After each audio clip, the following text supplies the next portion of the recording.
Vice Chairman of the Committee on Labor, I am fully supporting 100% the budget for 2024 for the Department of Labor and Employment.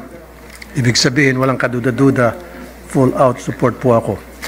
Okay, maraming salamat po, Mr. President, However, sa chair ng committee ng Department of Migrant Workers. At alam ko po na sa puso niya ay talagang nagbibigay ng proteksyon sa ating mga manggagawa. At inaantabayanan ko po ang kanyang mga katanungan na sigurado akong makakatulong para pang mapaganda palalo ang budget ng DOLE. Tama po kayo dyan, Mr. President, Madam Sponsor. I've said it so many times, but I'll say it again anyway. Ito po yung sinasabi ko, he was less in life, should have more in law. Ibig sabihin, yung mga maliliit at kapuspalat na yung mga kababayan, sila dapat magkaroon ng mas malawak na proteksyon sa ating batas. At sino po itong mga kapuspalat na kababayan? Sila po yung mga below minimum wage, hindi nakatanggap ng sapat na sweldo mula sa kanilang mga employer. At kapag sila po ay nagsampa ng reklamo, nababaliktad pa sila karamihan. And there are times na sila po ay nananalo, pero paper victory lamang ang nangyari at hindi na natatanggap yung kanilang panalo. So, having said that, ang question ko ngayon para sa mga taga-DOLE, ano pong polisiya you have put in place to ensure na wala na pong mga manggagawa na makakatanggap ng below sa minimum wage? Kasi batas po natin yan. Yeah. And yet, every day, even while we speak, doon po sa Action Center ko, sa TV5, meron pong mga nakapila doon dahil hindi po binibigay yung kanilang tamang pasweldo at benepisyo. Ibig sabihin, meron po tayong minimum wage, below minimum po ang binibigay sa kanila. Karamihan po sila mga factory workers, sila po yung mga security guards, sila po yung mga bodegero, sila po yung palaging naapi. So, meron ho ba tayong pulisya na para matigil na po ito at maging patas na po ang batas? Alam po natin na kailangan tagala pinapatupad ang ating minimum wage. Ang ginagawa po ng DOLE ay by inspection. Alam naman po natin na hindi kaya naman inspeksyonin lahat sa buong bansa. So ako po ay magpapakatotoo na meron po silang graph dito ng mga na-inspect po nila mula Enero hanggang Oktubre ngayong taon na ito sa NCR sa lahat ng regions. Meron po silang target, meron silang accomplishment, at meron silang na-inspect at may technical and advisory visit.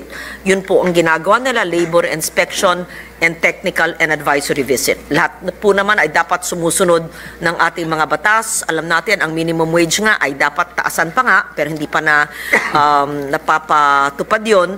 In the meantime, all they can do and what they're doing is inspection and technical and advisory visits. At meron po silang, mahaba po ito, we can give you a copy of the targets per region and their accomplishments per region.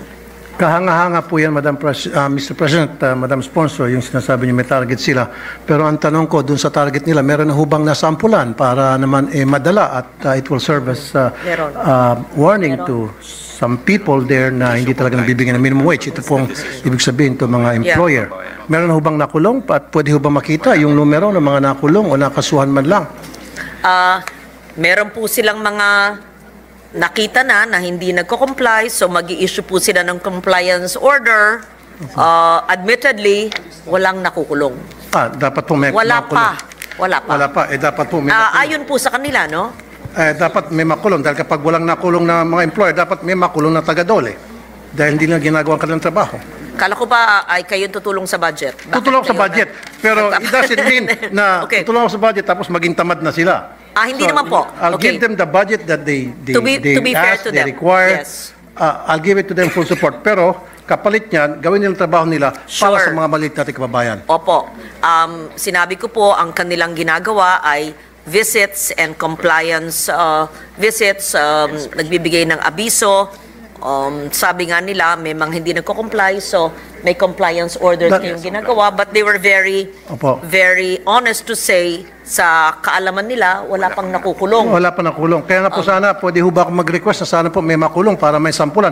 So yung mga pong sabi niya mo, Madam President, Madam Sponsor, na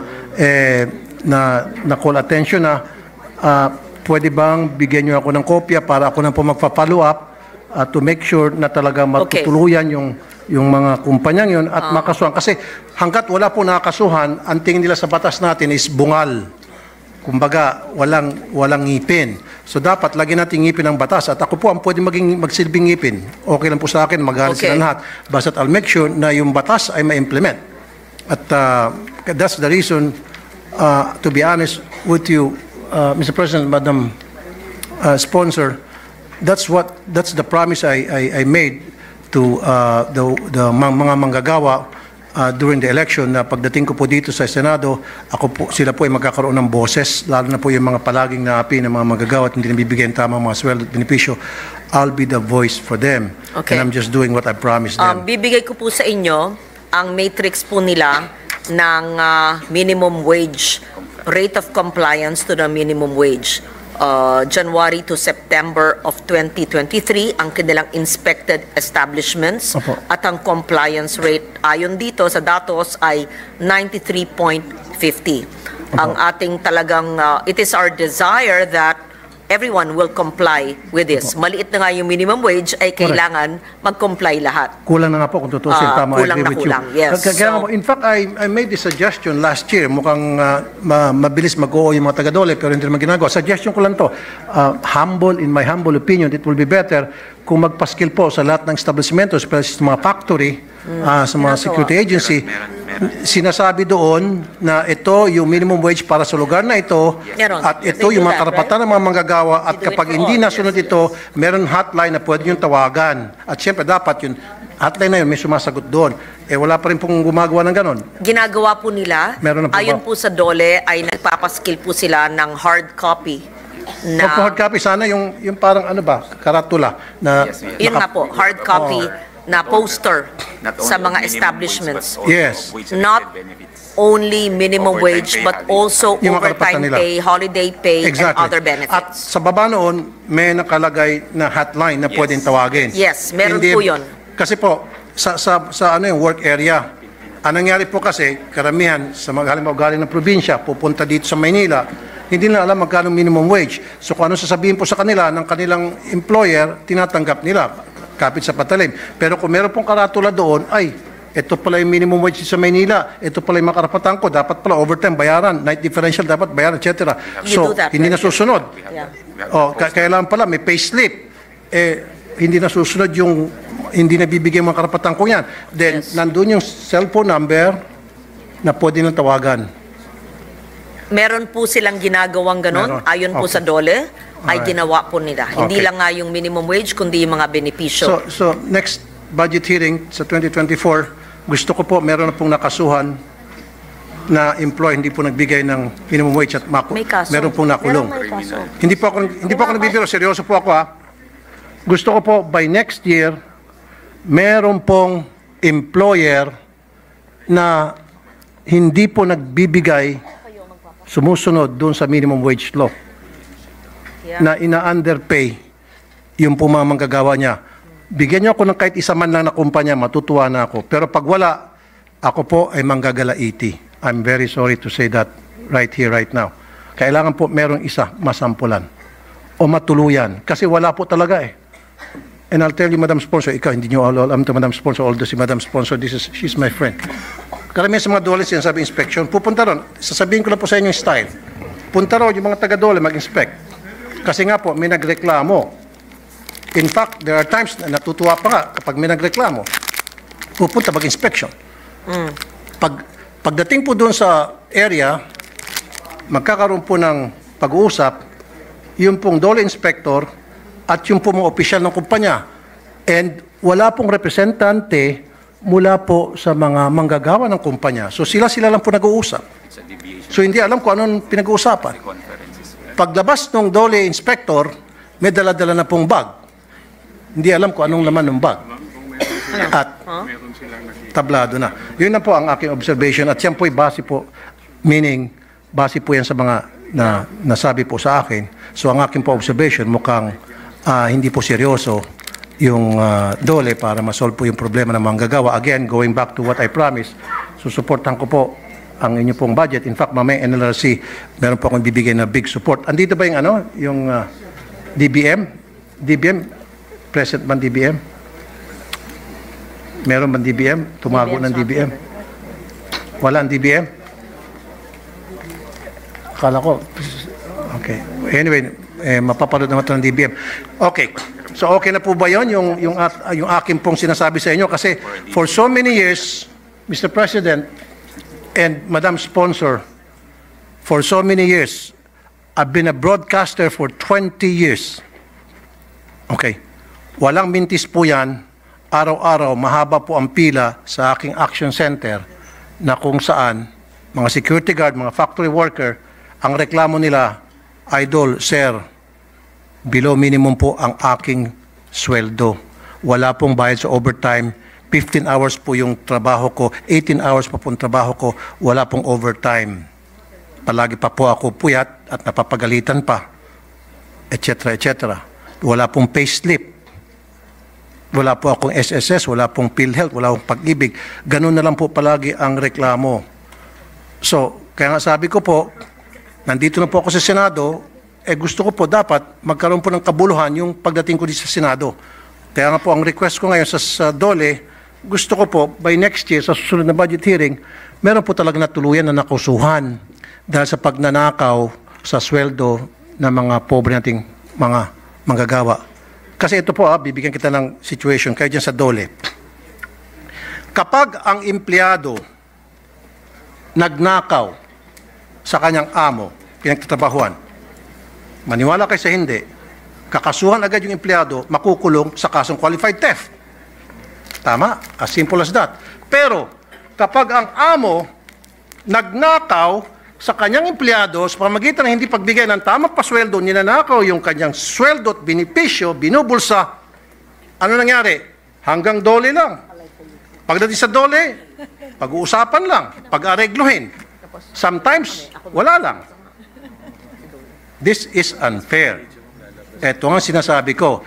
He who has less in life should have more in law. Pero mukhang hindi ata nasusunod. Kaya hanggat dito ako sa Senado, kaya gusto ko ito maliit natin kababayan, especially itong mga maliit na magagawa, ay mabigyan ng mas malawakang proteksyon. And so with DOLE, can I get assurance from you guys by next year, meron na po natuluyan na kasuhan na employer na nang api sa kanyang mga trabahador, meaning hindi po nagbigay ng tamang pasweldo. Give me an assurance ngayon pa lamang. Kasi for the past 20 years, like I said, 25 years po ako naging broadcaster. Ganun po ang palaging reklamo, day in and day out. And in fairness naman po sa DOLE, tuwing tatawag ako sa DOLE, na-action na naman. Pinag-ayos, binabalik yung mga sweldong hindi na ibigay, band-aid solution yon. Yung sa akin, gusto ko po pang matagalan at permanent solution. Can I get that commitment from DOLE? Yes. Mr. President, I think all of us here, whether elected or appointed or working in a bureaucracy, share the same advocacy for workers' welfare, for giving them what is due them, for compliance with the minimum wage, which is already so minimum and not a living wage. Yes, so I speak for them, even if a secretary is not here anymore now for a very urgent personal reason. Yes, to the best of their ability, they will, but clearly we know that it would be the DOJ.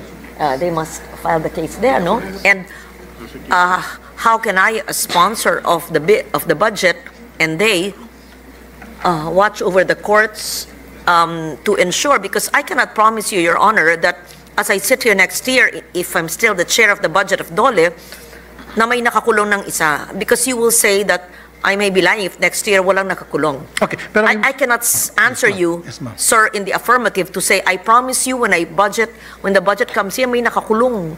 I as budget chair cannot do that. Yes, ma'am. But we share your advocacy. You're not alone in that fight. We all share the advocacy for workers' welfare and giving them their due wages. That's why we have also been wanting to increase the minimum wage para taasan po ang minimum wage nila para maging living wage. Napag-usapan po yan ng mahaba sa hearing. At may mga naka-file na admin cases, kung may criminal cases at nasa mga korte. I'm not certain whether the DOLE personnel here can actually interfere. So I cannot assure you na may nakakulong. Kasi kung sabihin kong oo para lang mapasa yung budget, para na akong nambola sa inyo. I don't want to do that. No, what I'm Yes. trying to say here, Madam Sponsor, Mr. President, is merong kasong na i-file na dapat. Kasi mukhang wala atang kaso na i-file. Merong nga monitoring, There are meron cases. kayong target, inspection, and all. Pero I'm sure sa mga ginawa niyong pagbibisita, pagmamonitor, marami kayong nakitaan dyan ng mga kumpanya na talagang nag-violate sa batas natin, sa labor law natin. evidence? Yeah. So ang tanong ko talaga, meron na bang nayakyat man lang sa Yes. korte? Mr. Kung meron, President. ilan po, para kung meron mga na-pending, ako na po magpa-follow up, I'll help you out na para i-ensure ko na yung kasong yun hindi natitenga lang dyan sa korte, yan po ay gugulong at meron masampulan at meron makulong. Kasi hanggat wala pong nakukulong na mga among balasu, salbad, mga masamang amo, tuloy-tuloy pa rin po yung gagawin pang-aapi. Yes. Ako po isang ayon sa inyo, pero alam naman po natin na ang DOJ na piskal o yung prosecutor ang siya magtitimbang ng ebidensya whether if-file ito o hindi, di ba po? Opo. Nagiging makatotoo ang mga Opo. DOLE directors or USEC sa akin na hindi po sila. It will be the prosecutor, it's under the DOJ, who will decide whether the Precisely. case will be filed or not. Exactly. And so, yes, if there are abuses, since you are very influential in that sphere, and that is your advocacy, which we share with you, maybe the proactive way is to seek the help of the good senator so that through his influence and more than 26 million followers on his platforms, he can help you. Because if I tell you, I assure you, may kulong 1 year from now, then you take me up on that. Hindi po ako ang nagpapakulong o sila po. It is the DOJ through the prosecutor and the fiscal. That is our judicial process that will weigh the evidence to see if there is enough evidence to file the case. And once it is in the court, again, I cannot expect the good secretary or his ASECs and USECs to be following it up Okay. in the respective courts. However, what we could do is inform your honor and your office with all cases filed, whether for compliant, the non-compliant employers, and then perhaps you could help both administrative and possible criminal liabilities. That's exactly That's what I'm... what I can suggest. That's exactly Yes. what I'm talking about. Now, thank you po. Nag-guess na po ako. Yung bang merong po dapat mga kaso nang na-file sa korte. Dahil There are cases filed in court? dahil Do you dito have sa them mga now? kumpanya na hindi po sumusunod sa batas. Wala. As of now, to their knowledge, there is no criminal case filed in court. There are administrative cases based on their visits and their compliance visits, Mr. President. Anyway, ako po ay gumagawa ng resolution. Ang tawag po doon ay anti-wage theft law. Para makasuhan ng kaso kriminal ang lahat ng mga employer na hindi po na nagnanakaw sa sweldo ng mga empleyado. But alam naman natin yan, Madam Sponsor, na it will take some time bago yan ay ma-hear hanggang sa may pasa, kung may papsa. Pero for the meantime, meron naman talaga tayong batas na dapat implement labor law na nagsasabing ibigay yung nararapat, which is the minimum wage. Yes. So gusto ko po, sana may ma-file na kaso by next year at gusto ko makita yung mga file na kaso para ako na po magpa-follow up upang masiguro na talagang gugulong yung kasong na i-file. Yun lang po yung point ko. Yes. The DOLE, insofar as their role will be the witnesses, Mr. President. Okay. Again, I reiterate that the proper process through the DOJ would be for the fiscal or the prosecutor to assess the evidence and to file the case, and the DOLE will be a witness. What we can do is to give you all the cases, administrative in nature, that are non-compliant. And then we see how it can be developed into a criminal case, right? But depending again on the prosecutor who will weigh the evidence and decide whether a case will be filed. And once filed, we will see in which court it will raffled off, right? And that's a long process. I know. If Your Honor and your office and regional offices nationwide and with your vast influence can help, we would be very happy. Okay. Ulitin ko po, kaisa po nyo ako sa inyong advokasya para bigyan ng hustisya at karampatang benepisyo ang ating manggagawa. As I said many times today, they're the engine of our socio-economic development, so we must protect them. Okay. Unfortunately, and I'll be very truthful, it's a long process, and I would like to see the non-compliant employers, yes, charged, and so that it would be a lesson learned, that's what you're saying, for all the others to comply with the law. Because napakaliit na nga ng minimum wage, hindi pa living wage, hindi pa binibigay ng buo. I support you, and I will be co-author of with your permission, of your bill on wage theft. Because I recall, when you were not yet senator, when we were before the campaign, you told me one of the first bills you will file is that bill. Yes. It's been 1 year and a half. Yes. Nasa committee na yun. Yes. And, we will support you there. Yeah. Yes. Nasa committee na po yun. Hinihintay ko lang po ma-hear yun. Hindi naman po akong chairman. Ako po ay vice chairman lamang. May I suggest again, Mr. President? I already Mr. forwarded President? to the committee and I'm still Yes. waiting na yun po ay ma-hear. Majority Leader, magandang i-prioritize. So, may I suggest also, Mr. President, that if it is a priority measure, I share your advocacy. And if the chair of the committee would be willing to create a subcommittee, pwede po niyong i-hearing yon. Okay. Para po, bago sa susunod na taon, nakaharap ko po kayo sa budget ng DOLE na isabatas na yan. Para sabi nyo, may ngipin ang batas. Kasi ang DOLE, hindi nila kayang saklawin ang trabaho ng DOJ na siya pong gagawa ng kaso at sila po ang nanunungkulan dun sa pag-usad ng mga na-file na kaso. Pero kung meron na kayong batas na wage theft, and I agree with you in concept, then that would be very helpful. So you can create a subcommittee, right? Under whose committee it is. It's only a suggestion. If Your Honor wants it to move more quickly. Matanong ko lang po, Madam Chair, sa mga taga-DOLE.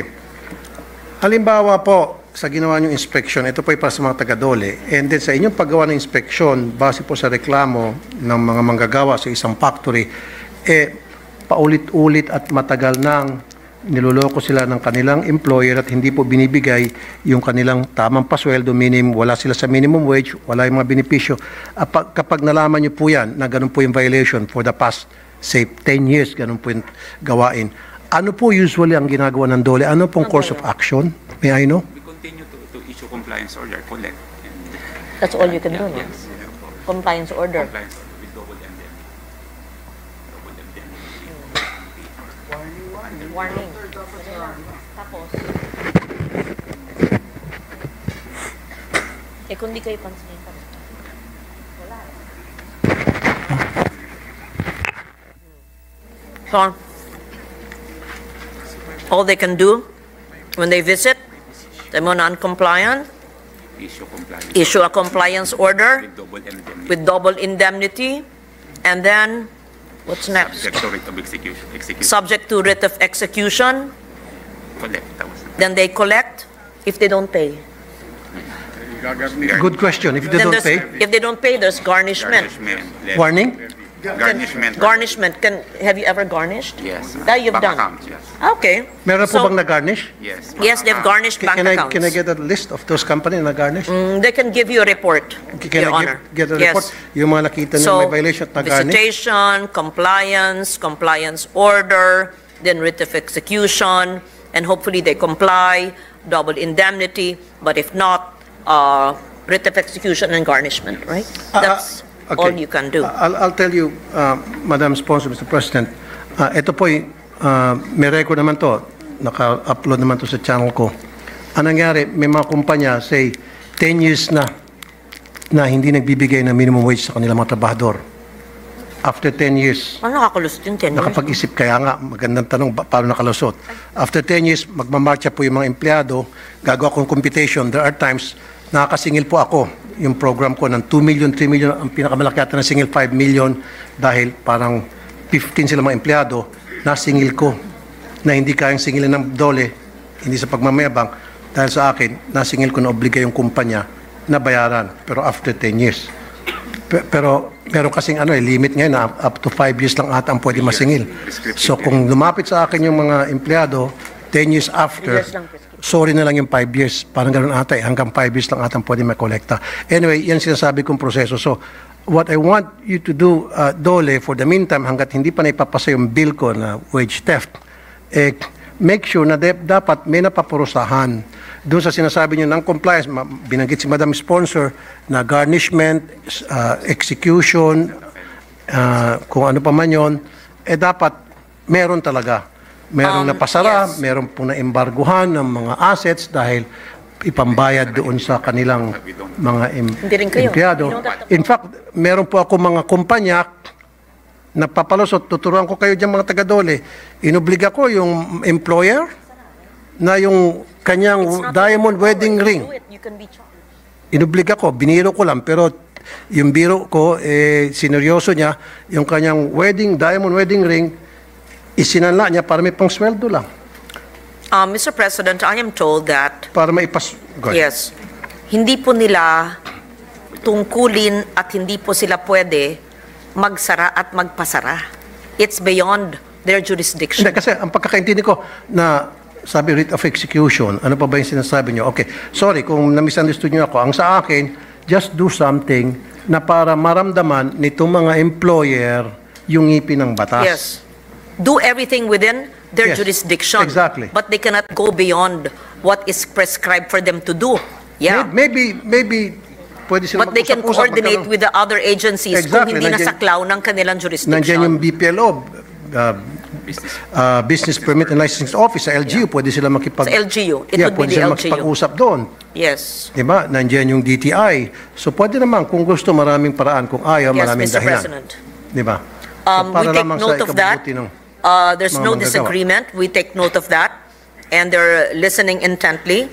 And we will ensure that they will be more proactive. They've been doing their best. But as I said, the cases, it should be DOJ. Okay. And the padlocking, it would have to be the LGU. But garnishment, etc., they've done that. They can even give you a list of some Okay, sige, garnishment. companies that have done that. So gusto ko makita yung mga nag-garnishan na mga kumpanya. Can Yes. you give me a report, a list? Yes. Para ma-advertise ko naman po. Nang Yes. ganon, makita ng iba, seryoso pala itong Dole, wag natin gawin. Of course, So it will serve as like a warning. Ano po? That's part of their accomplishment. And let me Kailangan po just- maipaskill natin yung mga violators. Yes. Paki-take note lang po na they would not consider garnishment as a punishment because that's mere compliance. Hindi pa ho yun parusa. Kasi pag gina-garnish mo, ibig sabihin kasi non-compliant sila, so that's part pa lang ng compliance, hindi pa sila I know, pinaparusahan. pero at least accomplishment po yun. Yes. At least ibig sabihin, kumikilos po yung Dole. Yes. At makikita din doon yung mga nag-garnishan ng kumpanya. Sasabihin ng mga kumpanya, ayaw ko malagay dyan sa listahan, ayaw ko ma-advertise. Kailangan bago dumating yan, magbabayad nila ako ng tama Yes. sa mga empleyado. That was my point. So at least kung ano yung nagawa ng Dole, ibigay nyo sa akin para ipakita ko, ito, nasasampulan sila, hindi nagbabayad, nag-garnishan sila. Diba? We take note of magbayad. that. Yes, Mr. President. Yeah, okay. So let's move on. Isa na lang po. December on or before December 24, dapat po ibibigay yung 13-month pay at malapit na po ang Pasko. Every single year, starting January 10, pataas. Sa Action Center ko po, 80% ng pila hindi po binibigay ang 13-month pay. Ano pong polisiya ang ginagawa po ng Dole para masiguro na yung 13-month pay po ay naibibigay talaga? Non-compliance pa rin. Non-compliance pa Correct. rin yan eh. For- Pareho Opo. rin po eh. For last Opo. year, ma'am, this is the... Kasi Ito. ngayon po, magpapasko na. Alam niyo po, Yeah. yung 13-month Agree. pay, Agree. doon po sa mga maliit nating kababayan, inaasahan po nila kasi extra money yan, pinaplano nila. Ano Agree. bibili ko sa 13-month pay? Bibilihan ko ng sapatos yung aking bunso. Bilihan ko ng damit yung aking panganay. Kumbaga, pinapartition na nila yan sa isip nila kung anong gagawin. And then, boom, hindi ibibigay. Kawawa naman. Tayo po isang ayon talaga. Malaking bagay ang 13-month pay. At sana pag kumikita naman, gawin pang 14-month pay. Pero yung nag-issue na po sila ng labor advisory para ipaalala po na bago pa ang Desyembre ay ibigay na yung 13-month pay. Okay. Paalala po. Anong klaseng paalala, Dole? Yung Yeah, labor labor advisory. that will be coupled with Yes. inspection. Did you do it hard copy or So email? doon po sa nagbabiolate at hindi nagbibigyan ng 13-month pay, halimbawa, pipila ko sa action center ko sa January, ano pong magandang gawin kaya sa mga yon, sa mga ulupong, sa mga bad na yon, mga tao? Inspect the establishment, the employer. Anong magandang gawin? Oh, yung mga very bad. Kasi, yung kasi sagot po, ko- I assure you, by January 10 pataas, dadagsain na naman po ang action center ko ng mga pobre natin magagawa, nagreklamo sa pag hindi po nabigyan ka ng 13-month pay. So they end up na pupunta sa Can sari-sari you store, kindly mangutang para furnish- sa kanilang Noche Buena, etc. Mr. President, pakibigay rin po yung mga pupunta sa inyo na hindi napunta sa kaalaman ng DOLE para po makita rin nila at magawa nila ang kaya nilang gawin. Kung hindi po Nabayaran yung... nabayaran, kung Kaya nga hindi po, nila alam. ang tanong ko nga po, paano In po? short, share information Yes. with each other. Da ganun pong ginagawa ko, Madam President. Tumatawag ko sa DOLE. In fairness sa DOLE, sila po tinatawagan ko rin. Kaya ang tanong ko lang po, kasi this has been happening for so many years, parang regular, naging norm na eh. Kumbaga parang normal na lang na every year, merong mga kinakawawa. Yung sa akin sana, pahinto na natin na dapat every year, wala na pong kawawang mga manggagawa na ibibigay na po yung 13-month pay. Kasi nasa batas po yan, at karapat-dapat na matanggap nila yan. Sabi ko nga po, marami sa kanila, kasi extra money yan, malayo pa lamang, pinaplano nila kung paano gastusin yung 13-month pay, kasama na dyan pang Noche Buena, tapos hindi pala nabigay, kawawang-kawawa naman sila. Para bang napapabayaan Tayo natin. po ay nakikiisa sa inyo na dapat ang minimum wage ay sundin. Batas yan eh. Dapat ang 13-month pay ay sundin bago Desyembre. Ito po ay merong tayong compliance rates by region. Yung 2022 at saka 2023, bibigay ko na lang po through DOLE sa inyong tanggapan.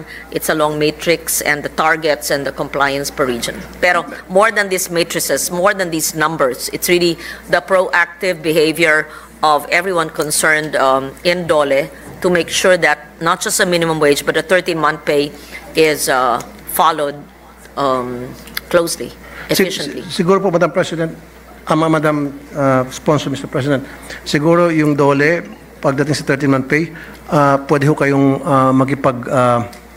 MOA sa mga taga-LGU para, ito po akin lamang pong opinion, say kung workable po ito, na yung mga hindi nagbigay ng 13-month pay, hindi i-renew yung kanilang license sa BPLO hanggat hindi na ibibigay yung 13-month pay. How's that? Is that something doable? Legit ba yan? Can you Pwede do ba a yan? MOA with LGU? Magkaroon ng MOA? Na kapag hindi nyo binigay yung sa mga kumpanya na hindi nagbigay ng 13-month pay, kasi yearly po, ni-renew yung lisensya sa BPLO, sa LGU, hindi muna ibibigay, hindi muna ma-renew ang inyong license hanggat hindi nyo nakukomply yung 13-month pay. How's that? So perhaps Meron tayong dating mayor dito. Maybe he can give an opinion. Si Senator Win Gatchalian, who's a former mayor. sa Madam LGU. Chair, if I may intervene, I think it's possible. The local government units have broad powers looking after the general welfare of their constituents. So any violation of any law can be grounds to revoke the business permit being given by LGUs. Of course,